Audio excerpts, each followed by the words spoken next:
Hi everyone, welcome back to the channel. Today I'm excited to show you how to use Power Query in Excel in order to combine multiple files together into one. If you've ever spent hours manually combining multiple files together, this video is for you. Today we will explore how Power Query could save you time and streamline your workflow.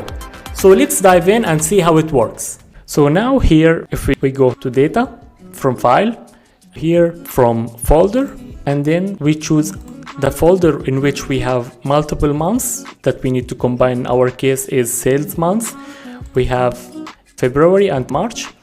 And then in this case, we don't need to load directly. We need to make a combine and a transform data.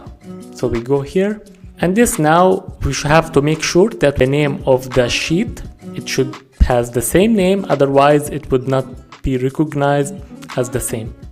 So now in our case we have sheet 1, and then we can use our reference file. So it will be like a sample file that it should be based on which file, and as all of them they have the same format, we'll use as a default from the first file.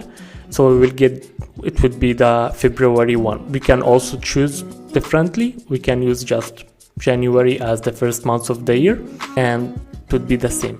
Make sure to choose the right sheet, and then here directly we will see that we have already combined the 3 months. As we can see now, the source data is not needed. You can just delete it, and then we can just click here, close and load. Yeah, that's it. Wait to load. Now we have all the 3 files, as we can see, January, February, March, combined in a few clicks. So that's it, folks. Power Query makes it automatic and seamless to work with that. Let me know now if that helps you to streamline your work, and let me know in the comments if you need any other question. Thank you for watching, and don't forget, if that video helped you, to subscribe and make a like. That would help me too much. Thank you very much. Into the next video.